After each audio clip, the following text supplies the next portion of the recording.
Alguém aqui já ficou frustrado porque você estava tentando tanto mudar e ser o que você acredita que Deus quer que você seja e simplesmente não parece ter funcionado até hoje?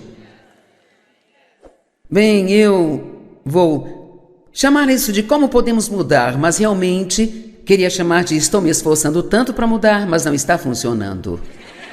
E eu quero falar com você hoje sobre como você realmente pode mudar e isto não ser uma bagunça frustrante. Quero começar em Romanos 7,15, onde Paulo teve que passar pelas mesmas coisas que nós passamos. Ele disse: eu não entendo minhas próprias ações, estou perplexo e abismado, eu não pratico ou realizo o que eu quero fazer, e tudo aquilo que eu odeio, tudo que meu instinto moral condena, é o que eu faço. Já se sentiu assim? O que eu não quero fazer eu faço, o que eu quero fazer eu não faço? Agora, se eu faço habitualmente o que é contrário ao meu desejo, isso significa que eu reconheço e concordo com a lei, que ela é boa, moralmente excelente, tomo partido nela. Então, é como dizer, se eu não consigo me controlar, então, obviamente, preciso da lei para controlar-me.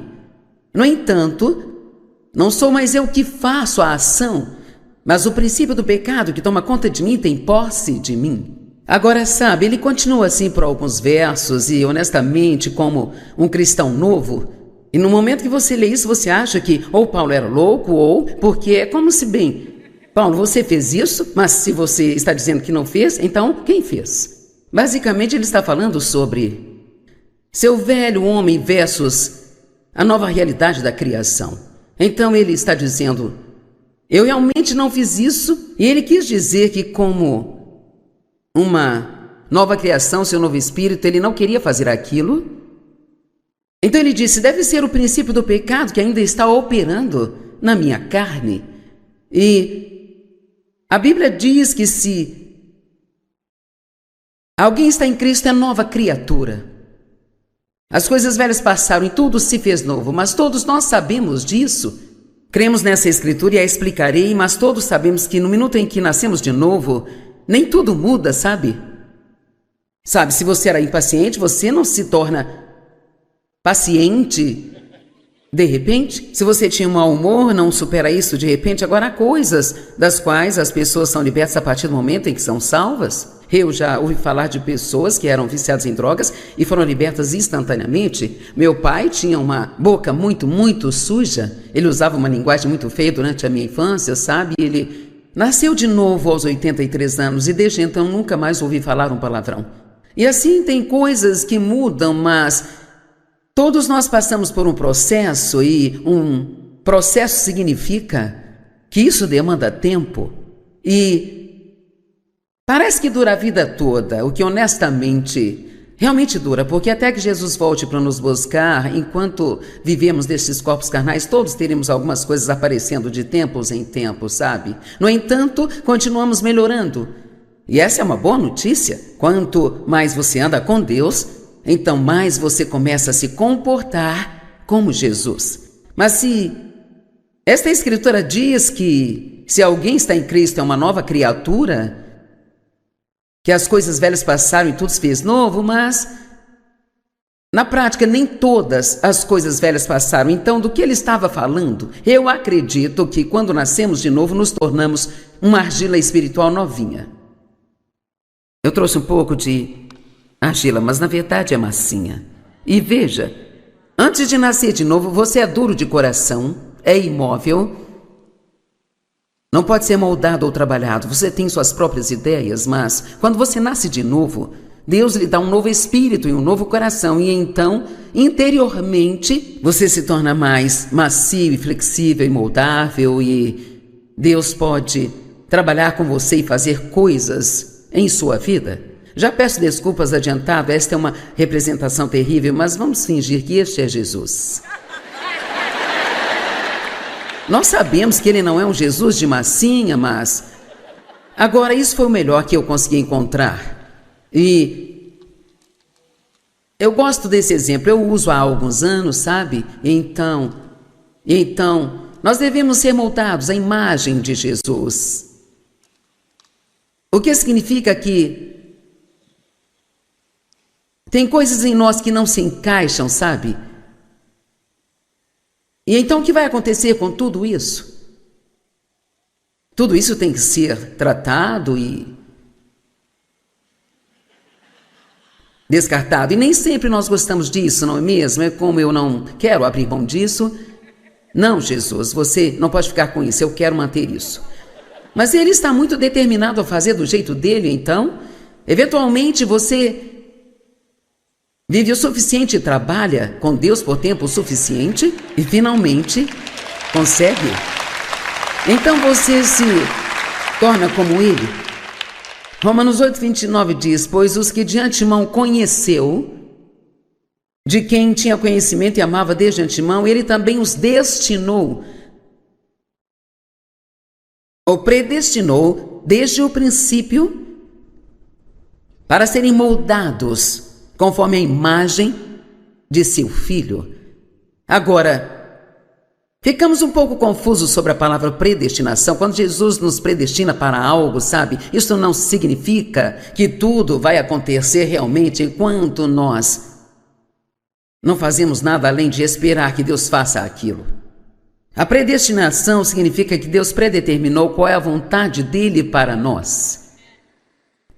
E ele providenciou, agora ouça, tudo que é necessário para que isso aconteça. Mas Deus, ele trabalha conosco, não no nosso lugar, sabe? E assim, então, sempre teremos a nossa parte a fazer.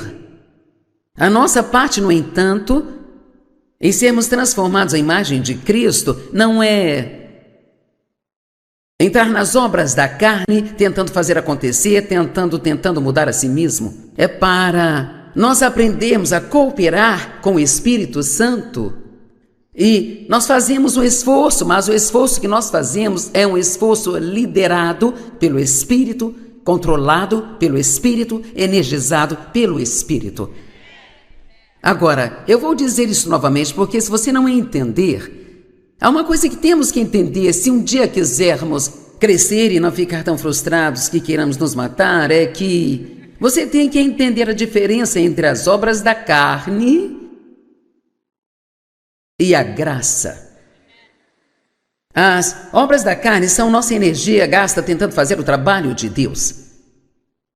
A graça é um favor imerecido, mas, veja, isso não é tudo, e eu gostaria que toda vez que alguém lhe desse uma definição da graça, não dissesse apenas que era um favor imerecido, porque se você realmente estudar isso, ela também é o poder que precisamos para que as coisas aconteçam em nossa vida. Então, a graça, ela não é uma desculpa para vivermos uma vida desleixada e imoral, comprometedora e ainda termos isso coberto pela graça de Deus.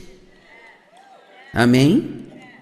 Ela é o poder de não termos que viver assim. Amém? As pessoas têm algumas ideias mais loucas sobre a graça. Teve uma mulher, uma mocinha, sabe, que tinha sido salva há muito tempo, e ela ligou para o escritório e disse: alguns amigos meus estão fazendo algumas coisas ilegais, mas a vida deles está sendo realmente abençoada. E assim, eles disseram que Deus os cobriu com a graça dele. Eu quero saber se isso é verdade. Eu disse, com certeza 100% não é verdade. E você diz, bem, então, por que as pessoas que estão vivendo vidas imorais são abençoadas? Posso te contar o segredo? O diabo pode lhe dar bênçãos. E sabe como eu sei disso? Porque ele disse a Jesus, em Lucas 4, quando o levou ao topo da montanha: se você se curvar apenas uma única vez, eu te darei todos esses reinos, toda a sua glória, toda a sua preeminência. Então você não pode julgar se uma pessoa está andando com Deus ou não, pelo quão abençoada ela é. Agora, se você andar com Deus e obedecê-lo, ele vai abençoá-lo. Mas as pessoas que são abençoadas não com as bênçãos que Deus deu a elas. Elas podem ter coisas, mas não têm alegria, elas não têm paz. Não podem estar satisfeitas, não importa o que tenham, e quanto mais elas têm, mais elas querem.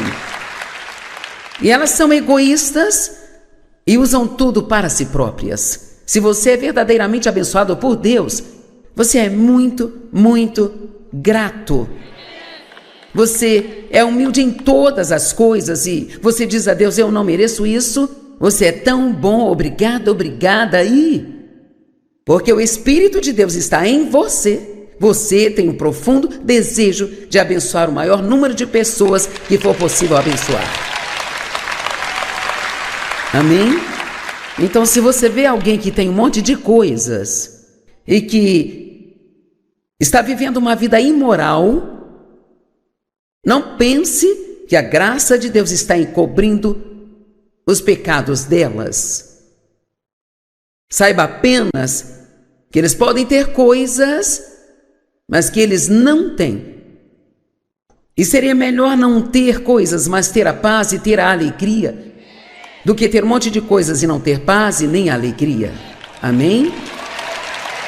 Quero voltar a Romanos 7 por um minuto, porque Paulo ele vai continuando com isso, sabe? Aquilo que eu não quero fazer eu faço, e o que eu quero fazer eu não faço, e não sou eu que faço isso. E então, sabe, quando você finalmente chega a uma resposta, você fica pensando, Então ele diz no verso 24, ó homem lamentável, infeliz e miserável que eu sou, quem me libertará e me livrará das amarras desse corpo mortal? Agora é como se ele recebesse uma revelação. Oh, graças a Deus! Ponto de exclamação. Ele vai! Outro ponto de exclamação. Por meio de Jesus Cristo ungido, nosso Senhor. Quão boa esta notícia, não é? Quem vai me mudar? Eu não posso me mudar tentando e lutando e me frustrando e criando os meus próprios planos sobre como fazer isso, sabe? Ele vai mudar-me. Deus, Ele vai nos mudar. Através de Jesus Cristo, capítulo 8, verso 1, agora já não há nenhuma condenação para aqueles que estão em Cristo Jesus. No segundo e terceiro culto eu vou pregar sobre se despir da culpa. Adeus culpa. Alguém aqui já se sentiu culpado? Ninguém? Acho que vim para a igreja errada hoje.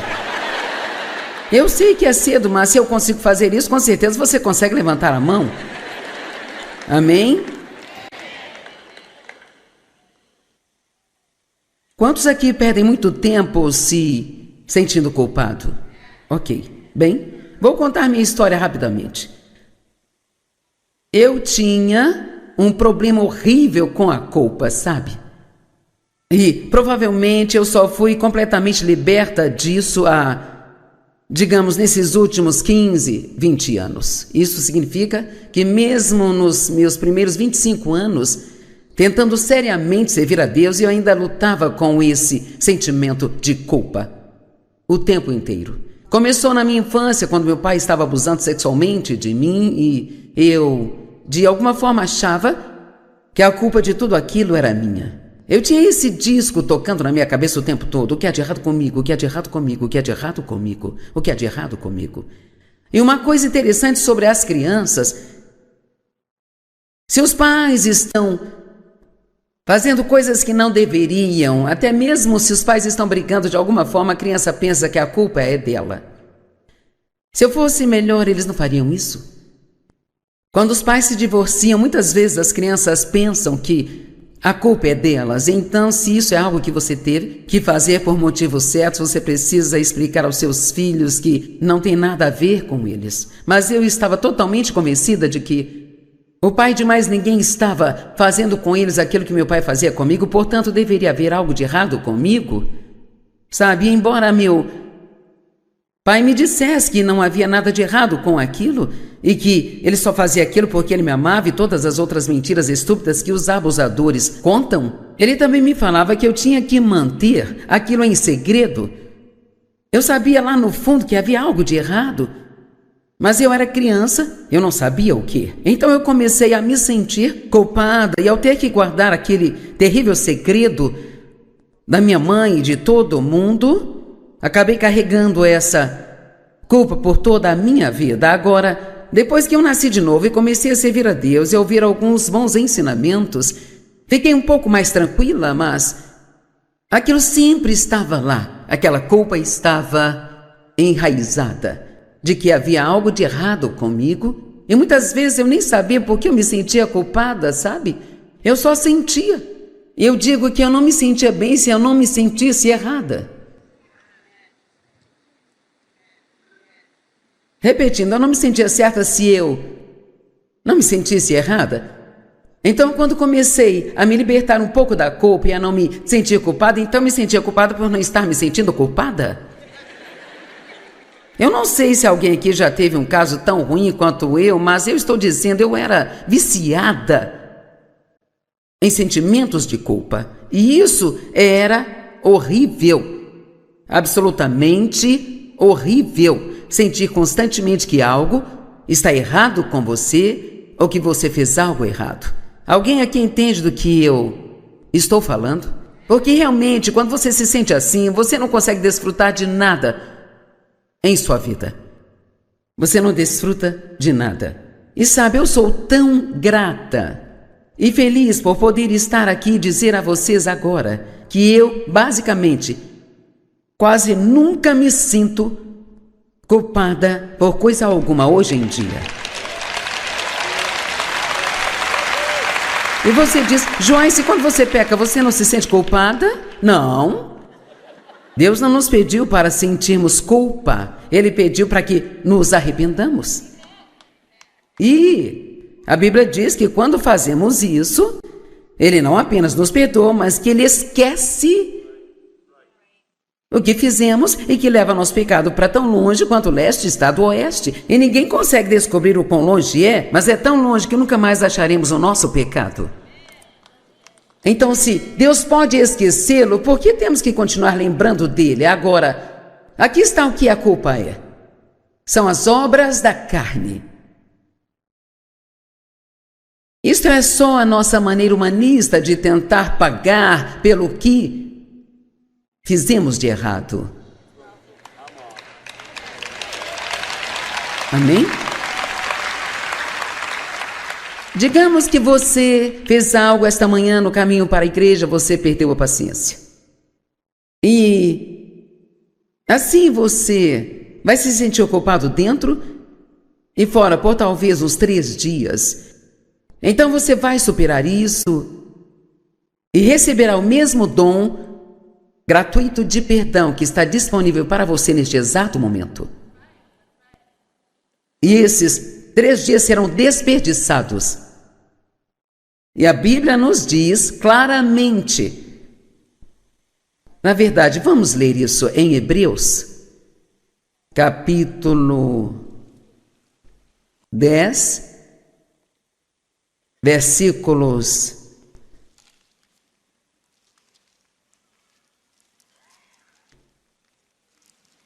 'Vou achar aqui.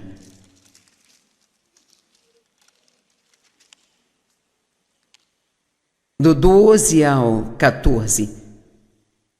Enquanto este Cristo, depois de ter oferecido um único sacrifício pelos nossos pecados, o qual é perfeito e eficaz para sempre, sentou-se à direita de Deus. Agora, você não se assenta até que o trabalho esteja concluído? Então, essa é uma outra mensagem inteira. Uma mensagem maravilhosa sobre porque ele se assentou e o que isso significa para nós. Essas palavrinhas são muito significativas, mas eu não tenho tempo para voltar e te explicar. Ele se assentou à direita de Deus para esperar até que seus inimigos se tornassem o estrado dos seus pés. Então, quando Jesus se assentou, foi na verdade um anúncio: minha parte está feita. Você não precisa tentar convencer Deus a fazer nada. Ele já fez tudo o que precisava ser feito para que nós possamos viver uma vida incrível. Tudo está feito. Tudo o que precisamos fazer é apenas receber, e você não pode receber nada enquanto achar que tem que merecê-lo. Deus não está à venda. Você não pode comprá-lo com o seu bom comportamento. Não importa o quão bom se comporte no futuro, Deus nunca vai te amar mais do que Ele te ama neste exato momento, aqui e agora. Então não tentamos nos comportar melhor para que Deus nos ame, queremos nos comportar melhor porque nós o amamos. Amém? Ele disse, acho que em João 14, se você me ama, você vai me obedecer. Então, na verdade, o grau em que nós obedecemos a Deus está correlacionado com o quanto nós o amamos. Ele não disse, se você me obedecer, eu vou amar você. Ele disse, se você me ama, você vai me obedecer. Tem uma grande diferença no que eu estou dizendo e no que eu vou querer falar nos 40 minutos que eu tenho aqui. Então você vai ter que ser muito afiado aqui para entender isso, porque eu quero que você seja feliz e desfrute a sua vida pela qual Jesus morreu para te dar. E você não pode ser feliz se você está frustrado o tempo todo sobre o quão longe tem que ir. Precisa comemorar o quão longe você já foi.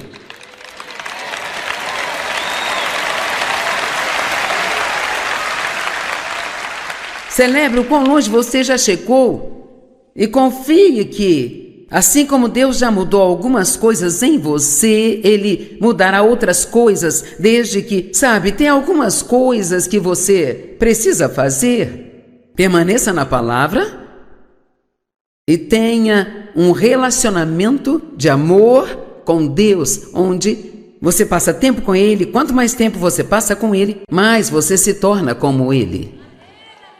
Deus criou um homem porque queria alguém para Ele amar e queria que alguém o amasse de volta. E o mandamento mais importante da Bíblia é: amarás o Senhor teu Deus de todo o teu coração, alma, mente e força. Quanto mais você se apaixonar por Jesus, então melhor você se comportará. Agora, sabendo que Deus quer que mudemos, tentamos e tentamos e tentamos e tentamos e tentamos. E isso pode parecer nobre, mas não é isso que Deus está nos pedindo para fazer. Ele está nos pedindo para crermos, nos apoiarmos nele, confiarmos nele e sabermos que sem ele não podemos fazer nada. Se você pudesse mudar a si mesmo, levaria o crédito. E Deus não compartilha sua glória com mais ninguém. Agora, vou dar um exemplo do que fazemos. Sabe, eu não sou uma cristã nova, eu nasci de novo aos 9 anos, mas eu nunca tive nenhum ensinamento até os meus 30 e poucos anos, então não importa quanto tempo você nasceu de novo, se não conhece nada, não pode mudar. E quando eu comecei a ouvir pregações muito boas, eu estava na igreja há muito tempo e eu estava ouvindo mensagens, mas não havia uma unção real, era muita religião. E quando eu comecei a ouvir o ensino bíblico muito bom e ungido, eu comecei a descobrir que eu tinha muitos problemas e, sabe, até então eu achava que Dave era o problema. Sabe, eu tinha certeza de que se ele mudasse, então eu seria feliz. Se ele me desse mais presentes, eu seria feliz. Se parasse de jogar golfe, eu seria feliz. Se ele não assistisse futebol todos os domingos, eu ficaria feliz. Eu me lembro do dia em que Dave me disse: eu fiz tudo o que eu sei para fazê-la feliz e você está determinado a ser infeliz, então eu quero te avisar que vou parar de tentar. E então ele disse: no entanto, eu vou ser feliz e eu vou desfrutar minha vida e você pode fazer o que você quiser. Agora, essa foi uma das melhores coisas que ele poderia ter feito por mim, porque o que ele estava dizendo, embora não soubéssemos todas estas palavras na época, ele estava dizendo: eu não vou ser codependente dos seus problemas. Veja, se você está num relacionamento com alguém que é infeliz e você deixa que a sua felicidade dependa deles serem felizes ou não, aí você não está vivendo sua própria vida. você é codependente deles.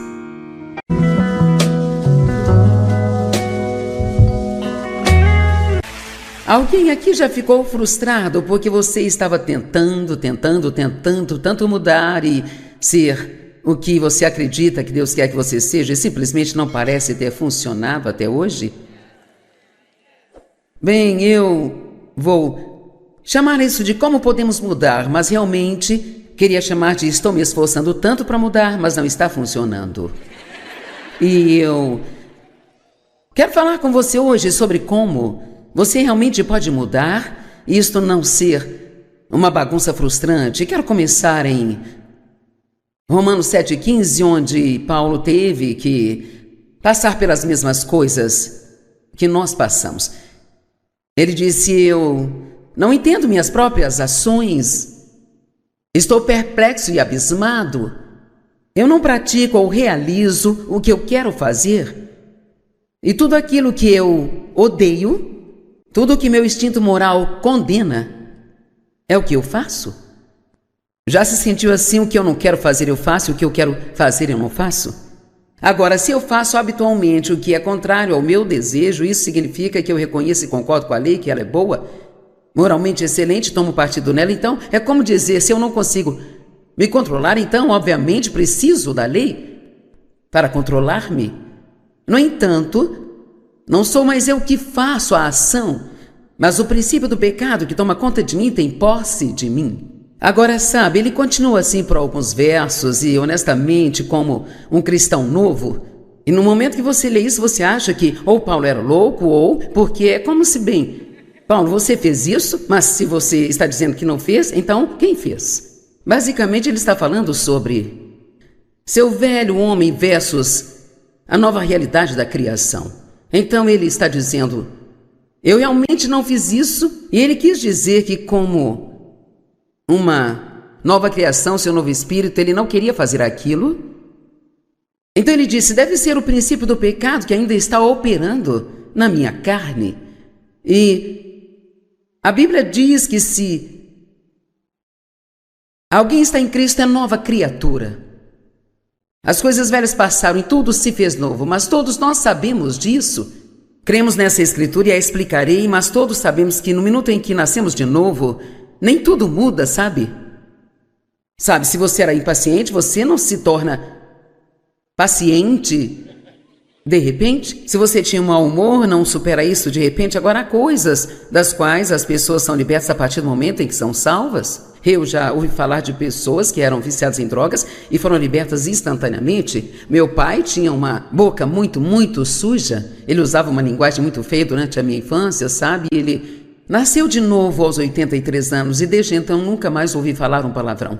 E assim tem coisas que mudam, mas todos nós passamos por um processo e um processo significa que isso demanda tempo e parece que dura a vida toda, o que honestamente realmente dura, porque até que Jesus volte para nos buscar, enquanto vivemos destes corpos carnais, todos teremos algumas coisas aparecendo de tempos em tempos, sabe? No entanto, continuamos melhorando.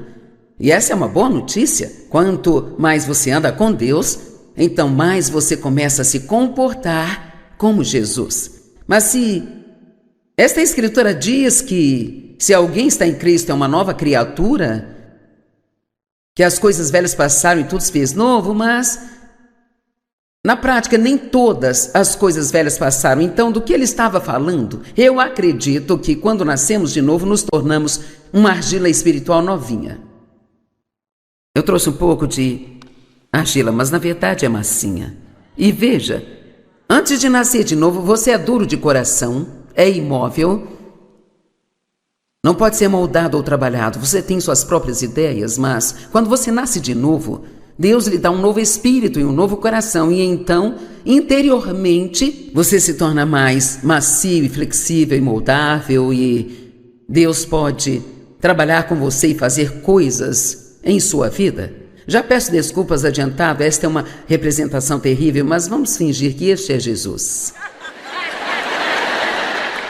Nós sabemos que ele não é um Jesus de massinha, mas agora isso foi o melhor que eu consegui encontrar. E Eu gosto desse exemplo, eu uso há alguns anos, sabe? Então, nós devemos ser moldados à imagem de Jesus. O que significa que tem coisas em nós que não se encaixam, sabe? E então o que vai acontecer com tudo isso? Tudo isso tem que ser tratado e descartado. E nem sempre nós gostamos disso, não é mesmo? É como eu não quero abrir mão disso. Não, Jesus, você não pode ficar com isso, eu quero manter isso. Mas ele está muito determinado a fazer do jeito dele, então, eventualmente você vive o suficiente e trabalha com Deus por tempo suficiente e finalmente consegue. Então você se torna como ele. Romanos 8:29 diz: pois os que de antemão conheceu, de quem tinha conhecimento e amava desde antemão, ele também os destinou, ou predestinou desde o princípio para serem moldados conforme a imagem de seu Filho. Agora, ficamos um pouco confusos sobre a palavra predestinação. Quando Jesus nos predestina para algo, sabe? Isso não significa que tudo vai acontecer realmente enquanto nós não fazemos nada além de esperar que Deus faça aquilo. A predestinação significa que Deus predeterminou qual é a vontade dele para nós. E ele providenciou, agora ouça, tudo que é necessário para que isso aconteça. Mas Deus, ele trabalha conosco, não no nosso lugar, sabe? E assim, então, sempre teremos a nossa parte a fazer. A nossa parte, no entanto, em sermos transformados à imagem de Cristo, não é entrar nas obras da carne, tentando fazer acontecer, tentando mudar a si mesmo. É para nós aprendermos a cooperar com o Espírito Santo. E nós fazemos um esforço, mas o esforço que nós fazemos é um esforço liderado pelo Espírito, controlado pelo Espírito, energizado pelo Espírito. Agora, eu vou dizer isso novamente, porque se você não entender, há uma coisa que temos que entender: se um dia quisermos crescer e não ficar tão frustrados que queiramos nos matar, é que você tem que entender a diferença entre as obras da carne e a graça. As obras da carne são nossa energia gasta tentando fazer o trabalho de Deus. A graça é um favor imerecido, mas veja, isso não é tudo. E eu gostaria que toda vez que alguém lhe desse uma definição da graça, não dissesse apenas que era um favor imerecido, porque se você realmente estudar isso, ela também é o poder que precisamos para que as coisas aconteçam em nossa vida. Então, a graça, ela não é uma desculpa para vivermos uma vida desleixada e imoral, comprometedora e ainda termos isso coberto pela graça de Deus. Amém? Ela é o poder de não termos que viver assim. Amém? As pessoas têm algumas ideias mais loucas sobre a graça. Teve uma mulher, uma mocinha, sabe, que tinha sido salva há muito tempo, e ela ligou para o escritório e disse: alguns amigos meus estão fazendo algumas coisas ilegais, mas a vida deles está sendo realmente abençoada. E assim, eles disseram que Deus os cobriu com a graça dele. Eu quero saber se isso é verdade. Eu disse, com certeza 100% não é verdade. E você diz: bem, então, por que as pessoas que estão vivendo vidas imorais são abençoadas? Posso te contar o segredo: o diabo pode lhe dar bênçãos. E sabe como eu sei disso? Porque ele disse a Jesus, em Lucas 4, quando o levou ao topo da montanha: se você se curvar apenas uma única vez, eu te darei todos esses reinos, toda a sua glória, toda a sua preeminência. Então você não pode julgar se uma pessoa está andando com Deus ou não, pelo qual abençoada ela é. Agora, se você andar com Deus e obedecê-lo, Ele vai abençoá-lo. Mas as pessoas que são abençoadas, não com as bênçãos que Deus deu a elas, elas podem ter coisas, mas não têm alegria, elas não têm paz. Não podem estar satisfeitas, não importa o que tenham, e quanto mais elas têm, mais elas querem. E elas são egoístas e usam tudo para si próprias. Se você é verdadeiramente abençoado por Deus, você é muito, muito grato. Você é humilde em todas as coisas e você diz a Deus, eu não mereço isso, você é tão bom, obrigado, obrigada. E porque o Espírito de Deus está em você, você tem um profundo desejo de abençoar o maior número de pessoas que for possível abençoar. Amém? Então, se você vê alguém que tem um monte de coisas e que está vivendo uma vida imoral, não pense que a graça de Deus está encobrindo os pecados delas. Saiba apenas que eles podem ter coisas, mas que eles não têm. E seria melhor não ter coisas, mas ter a paz e ter a alegria, do que ter um monte de coisas e não ter paz e nem alegria. Amém? Quero voltar a Romanos 7 por um minuto, porque Paulo ele vai continuando com isso, sabe? Aquilo que eu não quero fazer eu faço, e o que eu quero fazer eu não faço, e não sou eu que faço isso. E então, sabe, quando você finalmente chega a uma resposta, você fica pensando, Então ele diz no verso 24, ó homem lamentável, infeliz e miserável que eu sou, quem me libertará e me livrará das amarras desse corpo mortal? Agora é como se ele recebesse uma revelação. Ó, graças a Deus, ponto de exclamação. Ele vai, outro ponto de exclamação. Por meio de Jesus Cristo ungido, nosso Senhor. Quão boa esta notícia, não é? Quem vai me mudar? Eu não posso me mudar tentando e lutando e me frustrando e criando os meus próprios planos sobre como fazer isso, sabe? Ele vai mudar-me. Deus, Ele vai nos mudar. Através de Jesus Cristo, capítulo 8, verso 1, agora já não há nenhuma condenação para aqueles que estão em Cristo Jesus. No segundo e terceiro culto eu vou pregar sobre se despir da culpa. Adeus culpa. Alguém aqui já se sentiu culpado? Ninguém? Acho que vim para a igreja errada hoje. Eu sei que é cedo, mas se eu consigo fazer isso, com certeza você consegue levantar a mão. Amém? Quantos aqui perdem muito tempo se sentindo culpado? Ok, bem, vou contar minha história rapidamente. Eu tinha um problema horrível com a culpa, sabe? E provavelmente eu só fui completamente liberta disso digamos, nesses últimos 15, 20 anos. Isso significa que mesmo nos meus primeiros 25 anos, tentando seriamente servir a Deus, eu ainda lutava com esse sentimento de culpa o tempo inteiro. Começou na minha infância, quando meu pai estava abusando sexualmente de mim e eu, de alguma forma, achava que a culpa de tudo aquilo era minha. Eu tinha esse disco tocando na minha cabeça o tempo todo. O que há de errado comigo? O que há de errado comigo? O que há de errado comigo? O que há de errado comigo? E uma coisa interessante sobre as crianças, se os pais estão fazendo coisas que não deveriam, até mesmo se os pais estão brigando de alguma forma, a criança pensa que a culpa é dela. Se eu fosse melhor, eles não fariam isso?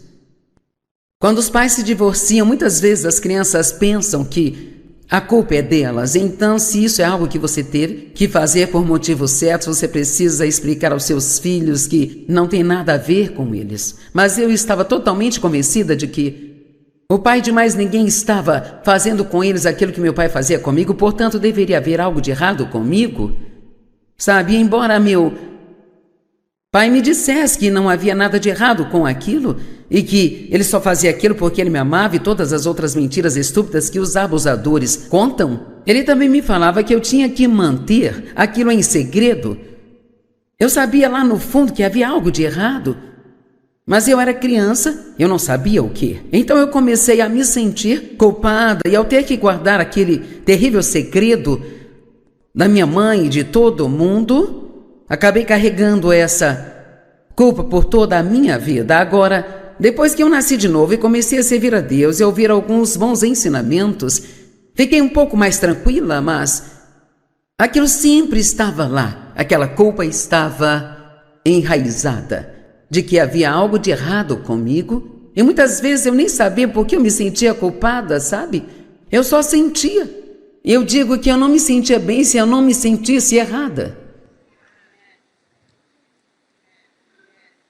Repetindo, eu não me sentia certa se eu não me sentisse errada. Então, quando comecei a me libertar um pouco da culpa e a não me sentir culpada, então me sentia culpada por não estar me sentindo culpada.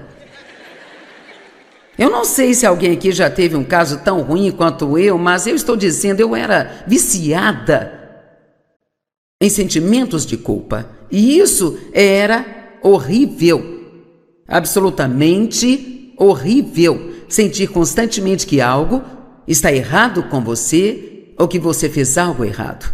Alguém aqui entende do que eu estou falando? Porque realmente, quando você se sente assim, você não consegue desfrutar de nada em sua vida. Você não desfruta de nada. E sabe, eu sou tão grata e feliz por poder estar aqui e dizer a vocês agora que eu, basicamente, quase nunca me sinto culpada por coisa alguma hoje em dia. E você diz, Joyce, quando você peca, você não se sente culpada? Não. Deus não nos pediu para sentirmos culpa. Ele pediu para que nos arrependamos. E a Bíblia diz que quando fazemos isso, Ele não apenas nos perdoa, mas que Ele esquece o que fizemos e que leva nosso pecado para tão longe quanto o leste está do oeste. E ninguém consegue descobrir o quão longe é, mas é tão longe que nunca mais acharemos o nosso pecado. Então, se Deus pode esquecê-lo, por que temos que continuar lembrando dele? Agora, aqui está o que a culpa é. São as obras da carne. Isto é só a nossa maneira humanista de tentar pagar pelo que fizemos de errado. Amém? Digamos que você fez algo esta manhã no caminho para a igreja, você perdeu a paciência. E assim você vai se sentir culpado dentro e fora por talvez uns 3 dias. Então você vai superar isso e receberá o mesmo dom gratuito de perdão que está disponível para você neste exato momento. E esses 3 dias serão desperdiçados. E a Bíblia nos diz claramente. Na verdade, vamos ler isso em Hebreus, capítulo 10, versículos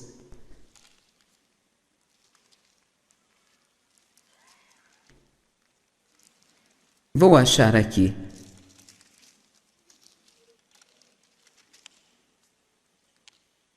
Do 12 ao 14. Enquanto este Cristo, depois de ter oferecido um único sacrifício pelos nossos pecados, o qual é perfeito e eficaz para sempre, sentou-se à direita de Deus. Agora, você não se assenta até que o trabalho esteja concluído? Então, essa é uma outra mensagem inteira, uma mensagem maravilhosa sobre porque ele se assentou e o que isso significa para nós. Essas palavrinhas são muito significativas, mas eu não tenho tempo para voltar e te explicar. Ele se assentou à direita de Deus para esperar até que seus inimigos se tornassem o estrado dos seus pés. Então, quando Jesus se assentou, foi na verdade um anúncio: minha parte está feita. Você não precisa tentar convencer Deus a fazer nada. Ele já fez tudo o que precisava ser feito para que nós possamos viver uma vida incrível. Tudo está feito. Tudo o que precisamos fazer é apenas receber. E você não pode receber nada enquanto achar que tem que merecê-lo. Deus não está à venda. Você não pode comprá-lo com o seu bom comportamento. Não importa o quão bom se comporte no futuro, Deus nunca vai te amar mais do que Ele te ama neste exato momento aqui e agora. Então não tentamos nos comportar melhor para que Deus nos ame, queremos nos comportar melhor porque nós o amamos. Amém? Ele disse, acho que em João 14, se você me ama, você vai me obedecer. Então, na verdade, o grau em que nós obedecemos a Deus está correlacionado com o quanto nós o amamos. Ele não disse, se você me obedecer, eu vou amar você. Ele disse, se você me ama, você vai me obedecer. Tem uma grande diferença no que eu estou dizendo e no que eu vou querer falar nos 40 minutos que eu tenho aqui. Então você vai ter que ser muito afiado aqui para entender isso, porque eu quero que você seja feliz e desfrute a sua vida pela qual Jesus morreu para te dar. E você não pode ser feliz se você está frustrado o tempo todo sobre o quão longe tem que ir. Precisa comemorar o quão longe você já foi.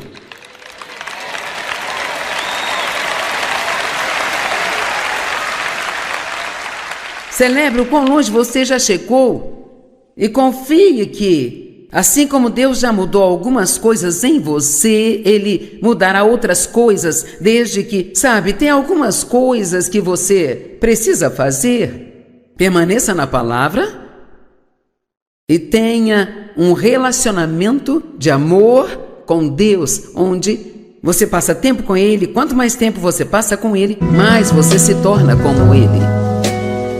Deus criou um homem porque queria alguém para Ele amar e queria que alguém o amasse de volta. E o mandamento mais importante da Bíblia é: amarás o Senhor teu Deus de todo o teu coração, alma, mente e força. Quanto mais você se apaixonar por Jesus, então melhor você se comportará. Agora, sabendo que Deus quer que mudemos, tentamos e tentamos, e tentamos e tentamos e tentamos. E isso pode parecer nobre, mas não é isso que Deus está nos pedindo para fazer. Ele está nos pedindo para crermos, nos apoiarmos nele, confiarmos nele e sabermos que sem ele não podemos fazer nada. Se você pudesse mudar a si mesmo, levaria o crédito. E Deus não compartilha a sua glória com mais ninguém. Agora, vou dar um exemplo do que fazemos. Sabe, eu não sou uma cristã nova, eu nasci de novo aos 9 anos, mas eu nunca tive nenhum ensinamento até os meus 30 e poucos anos. Então, não importa quanto tempo você nasceu de novo, se não conhece nada, não pode mudar. E quando eu comecei a ouvir pregações muito boas, eu estava na igreja há muito tempo, eu estava ouvindo mensagens, mas não havia uma unção real, era muita religião. E quando eu comecei a ouvir um ensino bíblico muito bom e ungido, eu comecei a descobrir que eu tinha muitos problemas e, sabe, até então eu achava que Dave era o problema. Sabe, eu tinha certeza de que se ele mudasse, então eu seria feliz. Se ele me desse mais presentes, eu seria feliz. Se parasse de jogar golfe, eu seria feliz. Se ele não assistisse futebol todos os domingos, eu ficaria feliz. Eu me lembro do dia em que Dave me disse: eu fiz tudo o que eu sei para fazê-la feliz e você está determinado a ser infeliz, então eu quero te avisar que vou parar de tentar. E então ele disse: no entanto, eu vou ser feliz e eu vou desfrutar minha vida e você pode fazer o que você quiser. Agora, essa foi uma das melhores coisas que ele poderia ter feito por mim, porque o que ele estava dizendo, embora não soubéssemos todas estas palavras na época, ele estava dizendo: eu não vou ser codependente dos seus problemas. Veja, se você está num relacionamento com alguém que é infeliz e você deixa que a sua felicidade dependa deles serem felizes ou não, aí você não está vivendo sua própria vida. Você é codependente deles.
Certeza de que se ele mudasse, então eu seria feliz.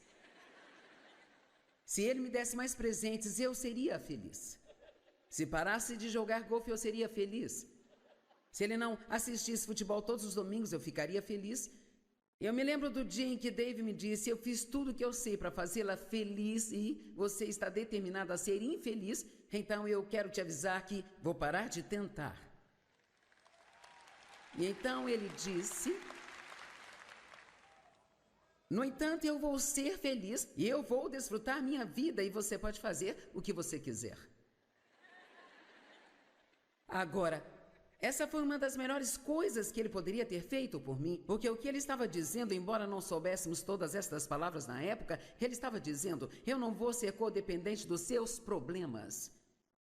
Veja, se você está num relacionamento com alguém que é infeliz e você deixa que a sua felicidade dependa deles serem felizes ou não, aí você não está vivendo sua própria vida.